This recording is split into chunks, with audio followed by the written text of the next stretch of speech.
말씀 나누겠습니다. 오늘 말씀의 제목은 부르심입니다. 창세기에 하나님께서 인간을 부르시는 첫 번째 부르심이 나옵니다. 여호와 하나님이 아담을 부르시며 그에게 이르시되 내가 어디 있느냐 하고 아담을 부르십니다. 여러분이 알고 있듯이 이 첫 번째 부르심은 안타깝게도 죄를 간과할 수 없는 하나님의 공의의 부르심이라는 것을 압니다. 아담이 죄를 지었거든요. 선악과를 먹고 도망쳤거든요. 하나님이 자신을 찾아 날마다 교제하는 그곳에 하나님께서 오심을 알고도 그곳을 피해 하나님의 낯을 피해 숨어버렸거든요. 그러니까 하나님의 공의의 부르심이라는 것은 그들의 죄를 심판하려는 심판자의 부르심이었습니다. 또한 이 부르심에는 심판을 넘어 가장 사랑하는 피조물의 죄를 바라보며 탄식하시는 신적 슬픔이 담긴 부르심이었습니다. 우리 인간의 슬픔을 말하는 것이 아닙니다. 그래서 신적 슬픔이라고 말하는 것입니다. 하나님께서 가장 사랑하시고 가장 아끼는, 그래서 에덴 동산이라는 그들이 가장 살기 좋은 최고의 환경을 만들어 놓고 그 후에 그들을 창조해서 그곳에 대리자로 세우신 그 인간들의 타락을 슬퍼하시는 신적 슬픔의 부르심의 의미가 아담아 내가 어디 있느냐 하는 부르심에 담겨 있는 것입니다. 그런데 여러분, 이 부르심에는 이 두 가지보다 훨씬 더 중요한 부르심의 의미가 있었습니다. 그것은 그들을 그 죄로부터 구원하고자 하시는 부르심이었습니다. 그게 가장 중요한 의미입니다. 아담이 하나님의 낯을 피해 왜 숨었습니까? 날마다 하나님과 교제하는 그곳으로 가지 않고 오히려 그곳을 피해 하나님이 오시는 그곳을 도망쳐서 숨어버린 이유가 무엇입니까? 자기에게 뭐가 있기에? 자기를 창조하신 하나님의 언약의 말씀을 어기고 하나님을 버린 그 죄가 여기 있기에 그 하나님이 두려웠던 것입니다. 그 두려우신 하나님을 피하고 싶었던 것입니다. 어떻게 그 하나님을 대할지 모른다라는 그 생각에 사로잡혀 그 하나님을 피했잖아요. 아담과 하와가. 그런데 하나님은 피한 그들을 향해 부르십니다. 어디 있는지 몰라서 부르셨겠습니까, 하나님이? 숨어있는 아담과 하와가 어디 있는지 몰라서 부르셨겠습니까? 그게 아니잖아요. 그들을 향한 내가 너희의 죄를 안다. 그러나 나는 여전히 너희를 사랑한단다. 나는 너희를 그 죄로부터 구원하기 원한단다. 바로 그게 아담아 내가 어디 있느냐. 사랑하는 성도 여러분, 사실은 이 예배 시간은 하나님으로부터 낯을 피해 숨어있는 당신을 다시 하나님 앞으로 하나님의 그 구원과 회복의 은혜로 부르시는 부르심이 있다라는 것입니다. 그걸 아십니까? 당신이 못난 걸 모르지 않습니다. 당신의 죄를 모르지 않습니다. 당신의 연약함을 모르지 않습니다. 그러나 그럼에도 불구하고 하나님은 당신을 여전히 사랑하십니다. 그래서 부르시는 겁니다.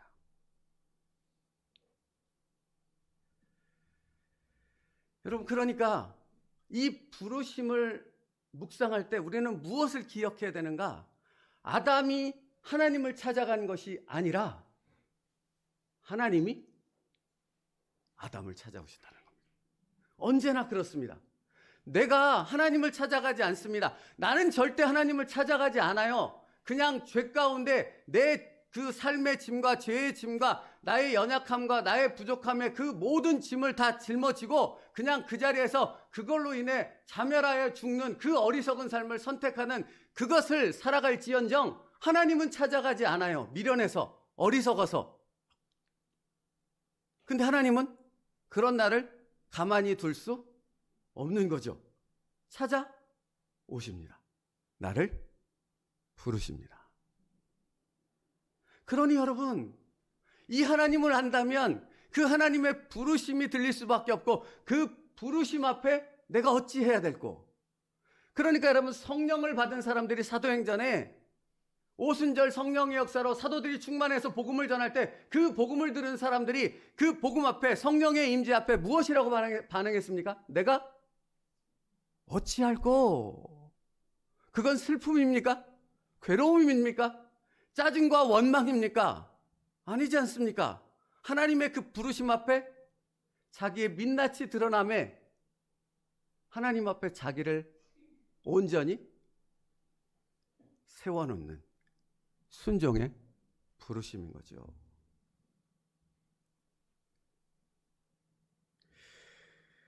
사랑하는 성도 여러분, 아담이 하나님을 찾은 것이 아니라 하나님이 범죄하여 숨어있는 아담을 찾아오셨습니다. 그리고 그분의 부르심은 그를 그 죄로부터, 그 낭만과 좌절과 절망으로부터 건져내시는 부르심이었다는 사실입니다.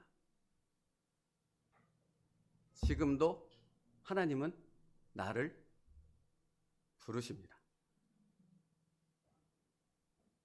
그러면 묻고 싶은 게 있습니다. 당신은 그 부르심 앞에 지금 어떻게 화답하고 있느냐는 겁니다. 여전히 숨어 있습니까? 여전히 자신을 감추고 자신의 생각 속에 갇혀서 거기에만 한정되어 있는, 그래서 하나님 앞에 나아가야 된다는 생각 자체를 떨쳐내는 어리석음 가운데 있지는 않으십니까? 그러므로 여러분, 지금도 부르시는 이 하나님의 부르심 앞에 나와 순종하여 그 하나님을 대면하는 것, 그것이 곧 은혜의 시작입니다.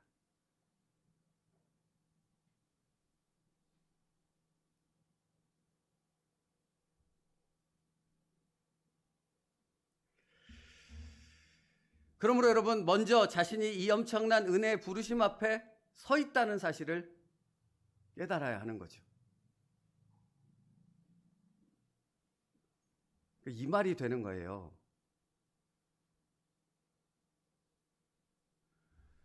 내 생각에 갇혀 있다라는 것이 무엇이냐면, 하나님, 나는 죄 때문에 못 나가요. 나의 부족하고 연약한, 일주일 동안 죄를 물 먹듯이 마시는 삶을 살았기 때문에 그래서 못 나가요.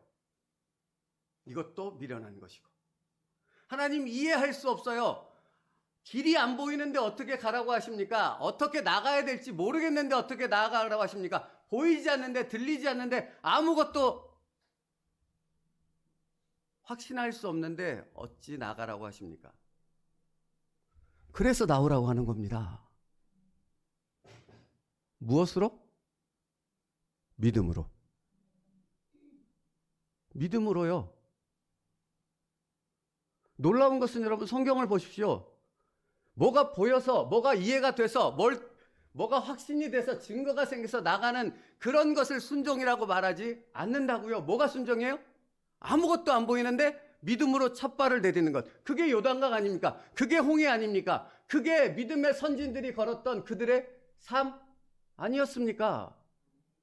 그럼 뭘 자꾸 보여달라고 그러냐고요? 믿음으로 첫 발을 내딛으면, 그러면 보이기 시작한다고요. 깨달아지기 시작한다고요. 하나님이 함께 계심을, 그 하나님의 부르심의 의미가 무엇인지를 당신이 당신의 삶 속에서 깨닫게 되어지는 하나님의 엄청난 역사가, 영적인 문이 열려진다고요. 어떻게 더 설명을 드려야 할까요?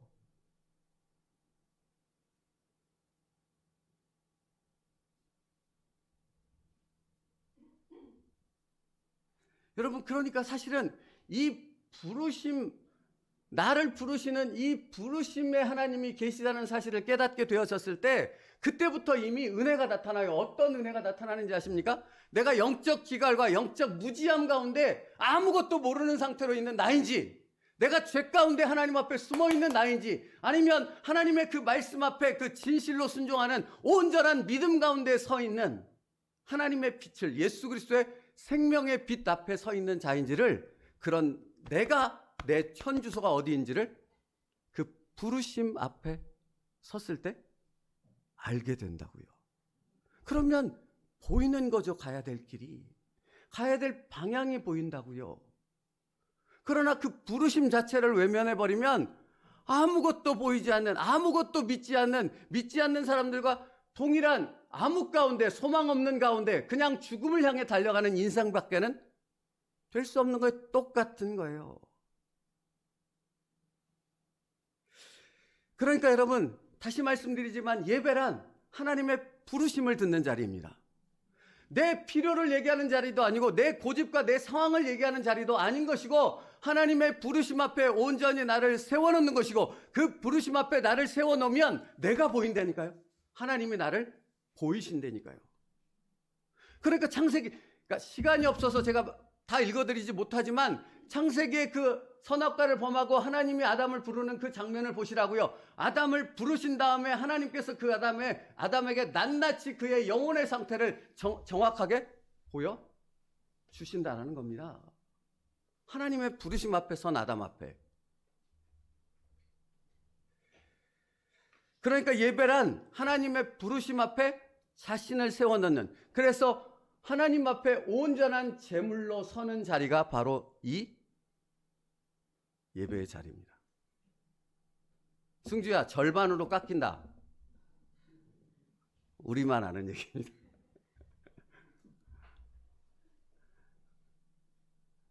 사랑하는 성도 여러분, 하나님이 지금 부르십니다. 그 부르심 앞에 섰을 때 내가 보입니다. 내가 어떻게 나아가야 될지가 보인다고요. 내가 지금 안고 있는 그 암흑과 같은 것에 한 줄기 빛이 보입니다.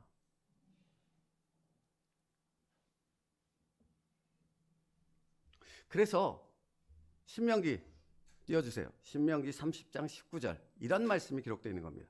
같이 읽겠습니다. 시작. 내가 오늘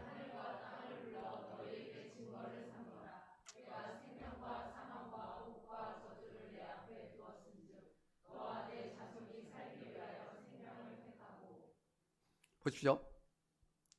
이 말씀을 우리가 얼마나 많이 읽습니까? 근데 이 말씀 가운데 보면 순종과 불순종 두 가지의 길이 우리 앞에 놓여 있다고 하십니다.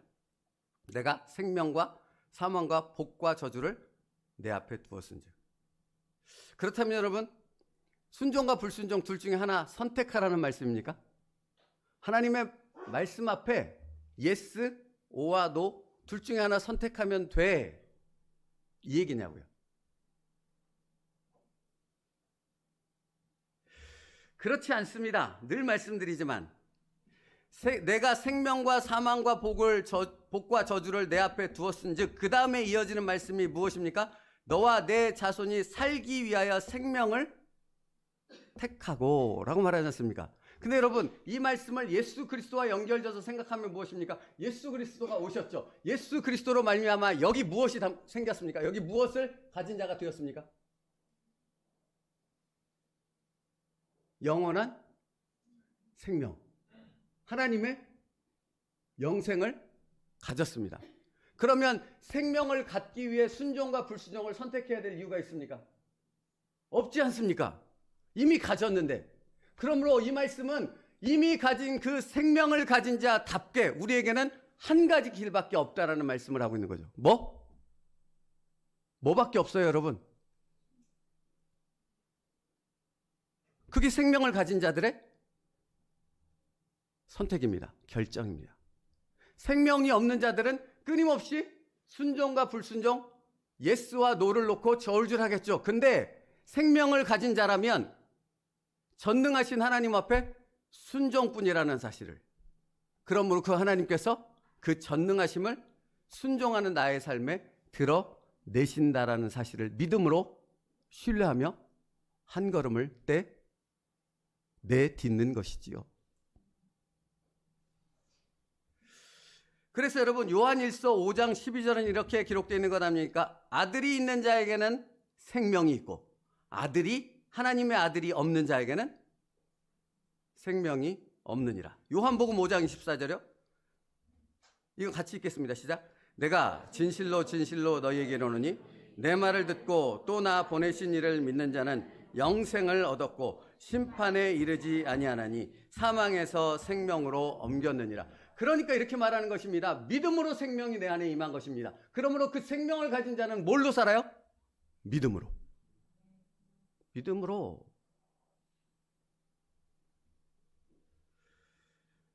사랑하는 성도 여러분, 예수님의 생명을 가진 자에게는 선택의 길이 없습니다. 오직 한 길만 있습니다. 순종의 길만이 있습니다. 예스만 있습니다. 그런데 중요한 것은 이 길을 걸어갈 때, 이 순종의 길을 걸어갈 때 그 부르심 가운데 하나님을 대면하는 은혜의 문이 열려진다는 겁니다. 왜 하나님이 안 보여요? 왜 하나님이 누구신지를 여전히 모릅니까? 이걸 알지 못하기 때문에 그런 것입니다. 이번 주는 이 얘기가 계속 떠오르는데, 제가 청년 때 봤던 사파가 이렇다니까요. 어떤 사람이 감옥 철장을 이렇게 딱 앞에 있어요. 조그만 그림이에요. 여기 철장이 있어요. 감옥 철장. 딱 붙잡고 꺼내주세요. 제발 나를 살려주세요. 여기서 꺼내주세요. 근데 새벽 예배 들으신 분들은 아는데 꺼내주세요. 그러고 있는 거예요. 난리 생난리를 치고 있는 거예요. 근데 이 화면이 갑자기 클로즈업 됐던 화면이 넓게 뒤로 빠집니다. 그 전체 화면을 보여줘요. 무슨 장면이에요? 이 사람은 지금 철장 밖에 있어요. 근데 철장 조그만 안을 바라보면서 꺼내주세요! 를 외치고 있는 거라고요. 우리의 인생이, 우리의 어리석음이 그렇다라는 거죠. 하나님의 부르심 앞에 서지 않는 자는 이 미련함과 어리석음을 벗어날 수 없는 거죠. 그러나 하나님 앞에 순종밖에 없다라는 예수의 생명을 가진 자의 삶이 무엇인가를 아는 자는 그 순종을 통해 이미 나는 자유함을 얻었음을 깨닫게 되어지는 것입니다.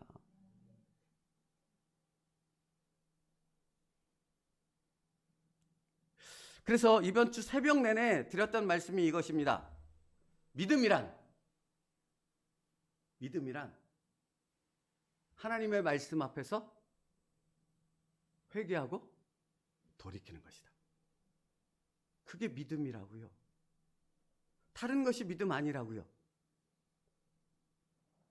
자신의 삶 속에서 깨달은 바 그대로 돌이켜 순종하는 것이 진정한 믿음입니다.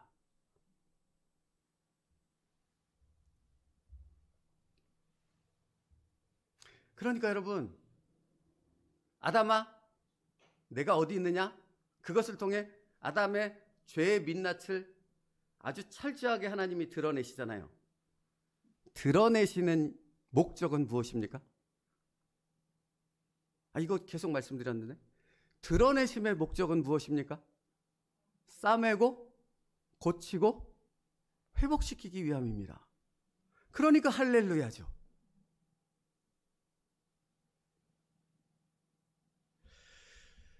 여러분, 창세기도 똑같아요. 아담의 그 모든 것을 그 부르심을 통해 드러내셨잖아요. 근데 그 끝에 3장 21절에, 창세기 3장 21절에 아담에게 무엇을 입혀줬어요? 가죽옷. 그러니까 거기에 목적이 있다니까요. 다 드러내시고 그를 회복시키기 위함이에요. 가죽옷은 무엇을 의미합니까? 이걸 모르시면 큰일인데. 가죽옷이라는 것은 뭐가 있어야 되는 거죠? 피가 있어야 되는 거죠. 죽음이 있어야 됩니다. 그때만 가죽옷을 입힐 수 있는 거죠. 예수 그리스도의 십자가 보혈의 대가를 통해 구원을 상징하는 가죽옷인 것이죠. 회복의 은혜가 있는 거죠. 드러내는 것은 고치시기 위함이요, 다시 하나님과의 깊은 영적 관계를 맺는 자녀로 여러분을 세우시기 위함입니다. 그렇다면 다시 묻고 싶습니다. 부르심을 듣고 계십니까? 그 부르심 앞에 어떻게 반응하고 계십니까? 당신은 호세아 6장 1절에요. 오라 우리가 여호와께로 돌아가자. 여호와께서 우리를 찢으셨으나 도로 낫게 하실 것이요 우리를 치셨으나 싸매어 주실 것이며. 요한복음 3장 17절이요. 하나님이 그 아들을 세상에 보내신 것은 세상을 심판하려 하심이 아니요 그로 말미암아 세상이 구원을 받게 하려 하심이라. 그러므로 사랑하는 성도 여러분, 언제나 하나님 앞에 당신을 세우십시오. 그게 믿음입니다.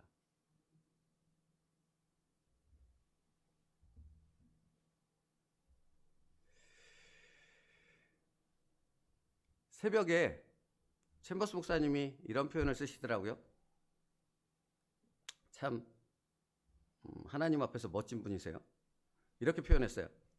최근에 나의 삶에서 나의 눈을 막고 흐리게 하는 것이 무엇입니까? 내 안에 있는 이상한 우상이 있는 것은 아닙니까? 우상은 멀리하고 싶은 끔찍한 괴물이 아니라 오히려 내 안에서 나를 휘어잡는 성향입니다. 우상 숭배는 하나님의 부르심을, 하나님 앞에 나아가는 것을 가로막습니다. 근데 그 우상이라는 것은 눈에 보이는 어떤 이런 것이 아니고 내 생각 속에 자리 잡고 있는 하나님의 부르심을, 하나님의 말씀을 가로막는 그 어떤 것을 의미합니다. 근데 여기서 중요한 게 있어요. 창세기의 아담과 하와도 마찬가지인데 하와가 먼저 먹었죠. 하와가 선악과를 먹는 과정을 성경은 기록하고 있잖아요. 그냥 덥석 먼저 먹지 않았죠. 뭘 먼저 허용했어요? 뱀의 모양을 한 사단과의 대화를 허용했죠. 사단은 우리를 끌고 가지 못해요. 우리를 억지로 끌고 가서 선악과를 먹게 하고 죄를 짓게 하고, 사단은 그럴 능력이 없습니다. 근데 사단은 우리에게 그리로 갈 수 있는 유혹을 할 수 있는 능력은 있습니다. 그러니까 하와가 무엇을 했다고요? 사단과 대화를 허용했다고요. 어떤 하찮은 것을 허용했다고요. 하나님과 나 사이에 가로막는 어떤 생각을 허용했다고요. 그 생각이 나를 사로잡기 시작하면 아무것도 들리지 않고 보이지 않고 순종이란 할 수 없는 불가능한 일이 되어진다고요. 무엇을 허용하고 있냐고요. 무엇이 하나님과 당신 사이를 가로막고 있냐고요. 부르심은 그것을 보여준다니까요.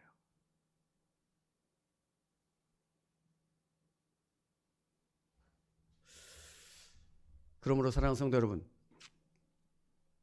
하나님의 부르심 앞에 어떻게 반응해야 합니까? 닥치고 순종하는 겁니다. 제가 왜 닥치고라는 격한 표현을 쓰시는지 아시겠죠? 여기 여러분의 생각을 끊임없이 꼬리에 꼬리를 물고 허용하면 하나님 앞에 못 나갑니다. 순종 없습니다. 그러나 이 생각을 닥치고 전능하신, 전지하신 하나님의 말씀을 붙잡고 한 걸음을 내디디면 그 다음 걸음을 내디딜 수 있는 힘을 주시는 하나님을 당신의 삶 속에서 만나게 될 것입니다. 순종은 그렇게 이루어지는 겁니다.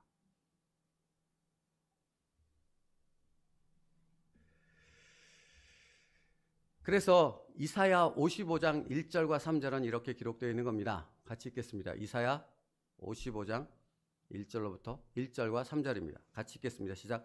오라 너희 모든 목마른 자들아 물러나오라. 돈 없는 자도 오라. 너희는 와서 사 먹되 돈 없이 값 없이 와서 포도주와 젖을 사라. 너희는 귀를 기울이고 내게로 나와서 들으라. 그리하면 너희 영혼이 살리라. 내가 너희를 위하여 영원한 언약을 맺으니 곧 다윗에게 허락한 확실한 은혜니라. 1절부터 뛰어나 보세요. 보세요. 여러분, 하나님의 표현이 참 재밌습니다. 오라 너희는 목마른 자들아 물러나오라. 돈 없는 자도 오라. 너희는 와서 뭐 해요? 돈 없는 자가 오래요. 근데 사 먹으래. 돈 없는데 와서 그냥 먹으라 그러지 않고 돈 없는 자도 와. 근데 사 먹어야 돼. 대가가 있어야 된다는 거죠. 대가는 죄송합니다. 대가는 뭡니까? 내가 이미 치렀다라는 겁니다. 그게 십자가 아닙니까? 내가 이미 치렀다라는 겁니다. 그 구원의 자유함, 그 구원의 감격, 그 구원의 기쁨을 너희의 삶 속에서 누려라. 내가 이미 치루었다. 너희는 사 먹을 수 있다. 3절 띄워줘 보세요. 너희는 귀를 기울이고 내게로 나와서 들으라. 그리하면 너희의 영혼이 살리라. 내가 너희를 위하여 영원한 언약을 맺으리니 곧 다윗에게 허락한 확실한 은혜니라. 다윗은 누굴 예표합니까? 예수 그리스도. 아니, 이 분명한 복음의 선포가 있는데 왜 아직도 나오지 않고 당신 안에 갇혀서 왜 그런 삶을 여전히 살아가고 있느냐 하는 것입니다. 그러므로 사랑하는 성도 여러분, 하나님의 부르심 앞에 뭐라고 화답하라고요? 닥치고 순종하라. 제가 이런 거 잘 안 시키지만 오늘은 부활주일이니 하나님의 부르심 앞에 어떻게 하라? 잊지 마십시오.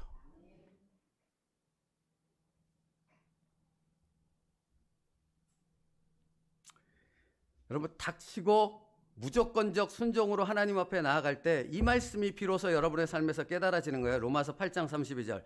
자기 아들을 아끼지 아니하시고 우리 모든 사람을 위하여 내주신 이가 어찌 그 아들과 함께 모든 것을 우리에게 주시지 아니하겠느냐. 아니, 때로는 답답합니다. 더 설명이 필요합니까? 더 설명이 필요합니까? 무슨 설명이 필요합니까? 닥치고 순종하면 자기 아들을 아끼지 않고 우리에게 주신 이가 어찌 모든 것을 주시지 않겠느냐. 이 말씀의 은혜가 우리의 삶 가운데서 깨달아진답니다. 내 말씀이 내 언약이 되어진답니다.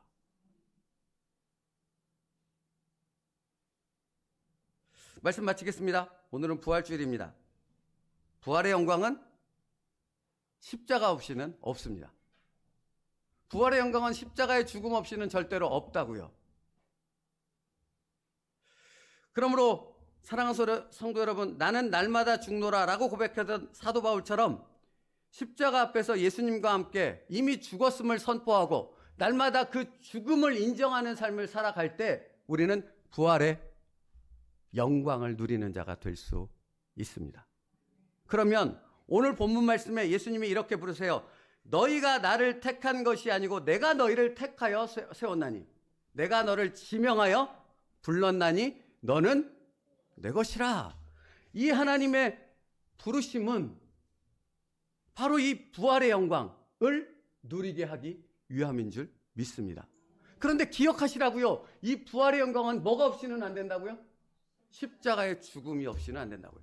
날마다의 죽음의 선포와 내가 예수 그리스도와 함께 죽었기에 나는 오늘도 죽습니다라는 그 순종으로 나아가지 않는 이상 부활의 영광은 누릴 수 없다고요. 그러므로 사랑하는 성도 여러분, 이 하나님의 부르심 앞에 나는 날마다 무엇을 선포합니까? 나는 죽었습니다. 다른 말로 닥치고 순종합니다. 인 것입니다. 이 믿음으로 부활의 영광을 누립시다. 이미 내게 있는 그 생명의 기쁨을 붙잡고 살아갑시다. 기도하겠습니다. 살아계신 하나님 감사합니다. 이 부활주일 예수님의 부르심을 듣게 하시고 그 부르심 앞에 닥치고 순종할 때 그 부르심의 영광과 부활의 기쁨 가운데 소망 가운데 살아가는 은혜를 누리게 하심을 믿사오니 여기 예배당이 아니라 일상의 삶 가운데 나는 못 죽어, 정말 못 죽어, 나는 죽을 수 없어 라는 수없는 생각이 떠오를 바로 그때 이 말씀이 떠오르게 하시고 예수 그리스도의 십자가를 붙잡고 나는 죽었노라를 선포하며 그 말씀 앞에 온전히 순종하는 믿음의 사람이 되게 하여 주시옵소서. 예수님의 이름으로 기도 올리옵나이다. 아멘.